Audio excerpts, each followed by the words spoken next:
Let's go ahead and move on to some of the guys that struggled this week. Pooped in his big boy pants. All right, Aaron Rodgers, guys.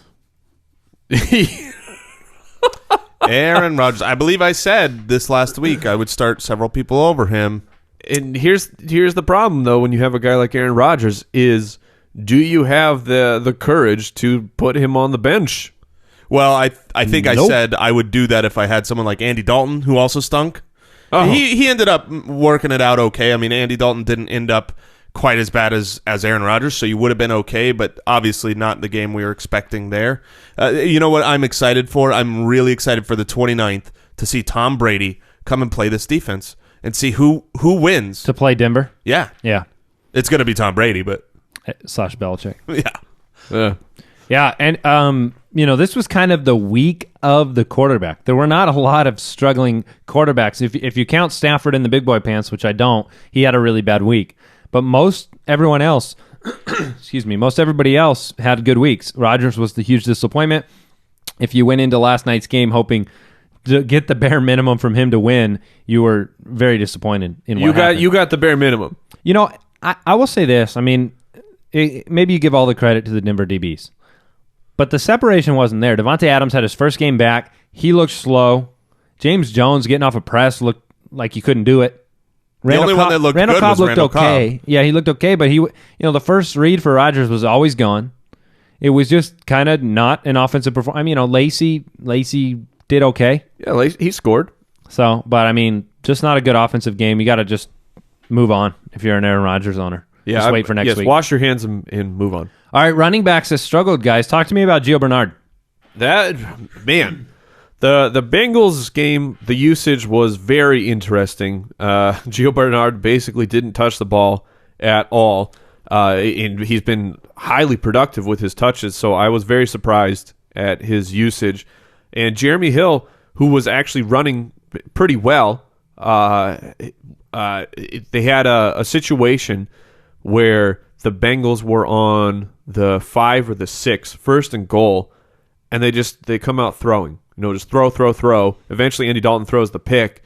So it's I don't know what's going on. Very puzzling. With the play calling up there. When you, week after week after week, talk about your running game. We need to get the running game going. We need to get Hill going. Hill's kind of going. You're inside the 5, and then you don't even give him a chance to run it in. Bernard was 1 for 12 on the ground, 2 for 3 for 22 yards through the air, and only saw 3 touches in the game where Hill had 16 touches. Through the year, they'd been splitting pretty evenly. Now they play the Browns next week. What do you expect from the backfield? Jeremy Hill show. I think he's going to be running downhill, and he's going to get the ball against a porous. So you would start him over Gio next week? Absolutely. I personally would. All right. There was some buzz this week about Andre Ellington getting more involved in the offense. He had 3 carries for 0 yards. He didn't catch a pass. Hopefully you didn't play him. But, it's the Chris Johnson show in Arizona. Even after 2 fumbles, they were Thank still goodness using they just Chris gave him Johnson. the ball back. Yeah. I mean, Chris Johnson was second in the league in rushing going into this game. I mean, he's been getting it done. He looks fast. They're not going to use David Johnson in a huge role, but 109 yards again, 30 attempts for Chris Johnson. So let's say for the people who your trade deadline or whatever has not passed, Chris Johnson, they're on a bye week. The Cardinals have the bye next week, and the schedule gets a lot tougher for the Arizona Cardinals. Are you buying, holding, or selling Chris Johnson? Hold. I think I would hold him as well. He is a starter on a good offense. Even in bad matchups, he's going to get work. 30 attempts?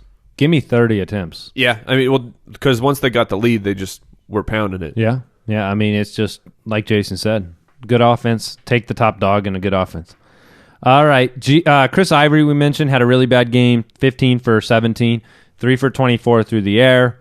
Got you single-digit fantasy points, so that's not what you want to see.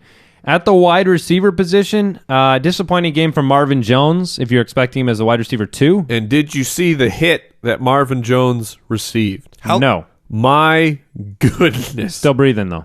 Yeah, he was that occurred when the massacre was happening. Like, it just was a rapid fire of injuries. Marvin Jones looked pull up the hit real quick. Marvin Jones looked like he was going to have to be sent to the hospital for a ruptured spleen of some kind. It was smashed Yes. by Mike Mitchell. Yeah, it was on legal hit. It was a perfectly legal hit. I'm not calling it dirty at all. Just saying it was a huge. Now, didn't he leave the game for a while? Yes. Oh, there's no way he couldn't. No, I know. I'm just saying when we say he pooped in his big boy pants, There is injuries to me. I mean, you could say Steve Smith pooped in his big boy pants, but no, he didn't. I guess that's fair. There is a screenshot of the hit where he is basically broken in half. Yeah, he's folded backwards. in half. Yes.